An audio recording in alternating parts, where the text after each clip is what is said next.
Welcome to my YouTube channel America Unit, epic two-part spanning film called Salaar. I checked it out because I really enjoyed RRR on Netflix last year. This looked to be in the same vein, a lot of action, a lot of cool effects, a lot of beautiful cinematography. Let's talk about it in a spoiler-free fashion for a little. While before I dive in, I would appreciate it if you could slow-mo, speed up, punch the subscribe button, because I post tons of movie reviews, roast live streams every single week on all sorts of different movies. Here, I try to cover a little bit of everything. With that being said, let's dive into the spoiler-free review. I will not be able to remember crap about the names or locations. I will give you very top-level breakdowns of what's going on and what to expect in the movie, because there's a lot going on here. In fact, this movie reminds me of an Indian version of Game of Thrones, with a lot of different houses and tribes really trying to get their hands on that throne and to attain power for their specific set of people.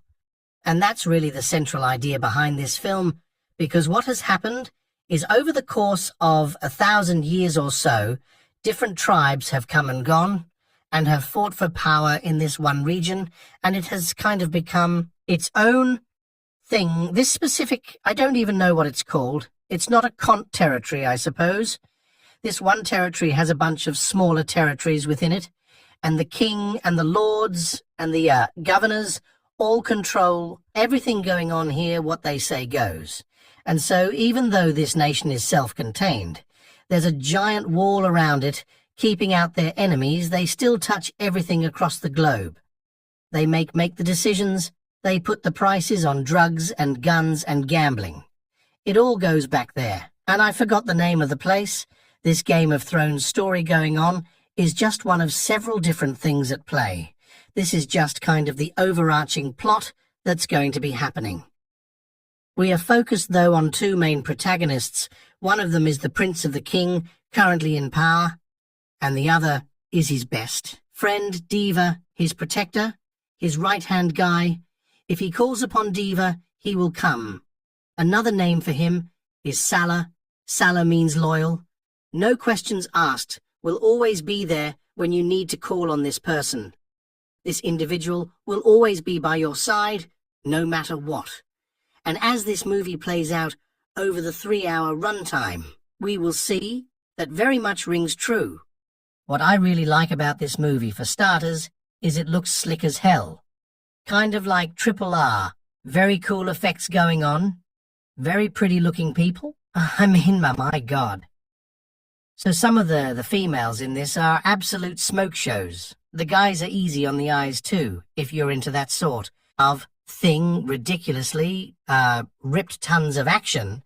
And that's going to be both a pro and a con for me, because some of this action is just so over the top, cheesy in the best way possible, but also the worst. So I get Zack Snyder a lot of crap in Rebel Moon, because he is absolutely out of his mind with the slow-mo speed-ups. Holy crap, take a look at this movie, and Zack Snyder would be, yeah, that's a tad too much. You maybe took this too far. I would pull back, especially in the first half of the film. Those slow-motion speed-up shots are constant. It's annoying. And it actually detracted from the action going on. And some of the spectacle and the weight of the performance. When everything is at 100, nothing's really at 100. That's the biggest gripe I have, is that first section of the movie. And by first section, I mean like 45 minutes. There is a full 45-minute prelude.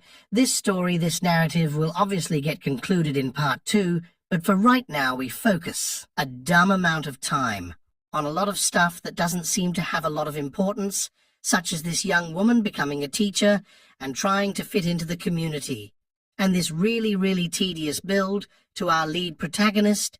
It just takes forever for the reveal. Now the second half, I should really say, the last 2/3, they freaking go once we get into the lore and all the different building of this world and these communities. It's on fire. This thing is moving. I'm loving it. I didn't feel the pace at all being a problem. It's just I wish they would have pulled back, like a half hour on that intro. because I do think it's going to put people off. I was actually worried about this movie watching that first act, thinking, oh my God, if this is what we're doing, I'm just really not that interested. It's not really having that much fun. It's not doing anything very creatively different than some of the other Indian movies I've seen recently. It's just kind of paint by numbers, but once they get into the Game of Thrones-esque stuff, oh man, it's really good. And I dug it, and I'm actually very excited for the second part. Whenever that hits outside of some janky-ass slow motion, the fighting, the action's great in the second half. There is a specific scene, a particular scene, where there's a bunch of young women. Well, it's actually women of all ages, but it's a disgusting act taking place at this village where one of these lords will go here every single day and select some of his prey, and then he has his way with the woman, and then kills them, wash, rinse. Repeat the hen house, they call it. And it's an ugly situation, one that's going to lead to one of the most epic moments in the film.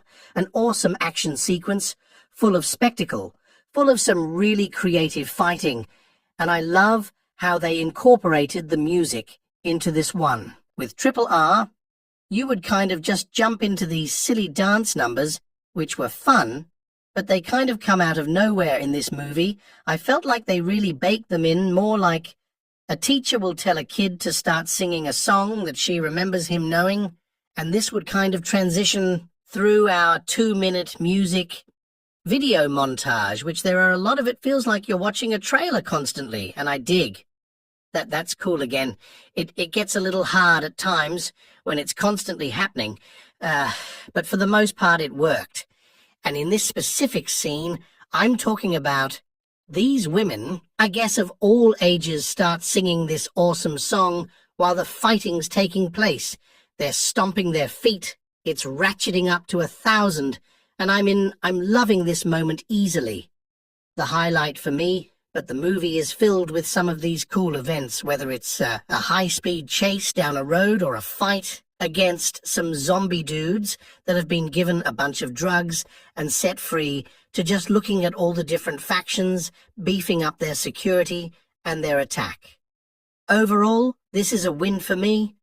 I wouldn't say it's like a top 10 of the year by any means, just because of the inconsistencies early on. I do think there is a much better movie here if they would have tightened things up, pulled back on the excessive slow motion that's just riddling this film. It's over the top. I just couldn't do it. And I love that normally, and you have yourself a really good flick performance-wise. I dug the characters. I really like the leads. The relationship between our two agonists is fantastic. Some of the villains are quirky. They can be a little much at times, but it works. It works with the playground that we're in right now. I don't really have any other hang-ups. Solid music, solid cinematography. Yes, it can be video gamies. That's what you expect from this type of movie. Runtime is a problem, of course. Anytime you hit 3 hours, you really have to have some really good momentum. If they would have shaved it off early, we would have had a really, really good movie instead. It's just a fun time. It's just a fun time. All right? Let me know. Did you see this movie? You have thoughts on it? Put it in the comments below. Are you not into the Tollywood, Bollywood, Indian style affairs? I understand it's not going to be for everyone. It hits me for the most part. There are things that I wish, I say this all the time, but speed things up a little bit more. If you don't have that much to say, let me know. Like the video, please. I would encourage you to subscribe. One more time, I post tons of movie reviews all the time in this channel. Would love to have you stick around. You can also become a Patreon at patreon.com. Adam's Movies, I always say a Patreon. It's a patron at Patreon. It's such a stupid naming convention. Or right here via the YouTube. Join if you just want to do a one-time thank you. There's a super thanks button under the video as well. So a lot of options, all right. Hopefully, I see you next time. Take care.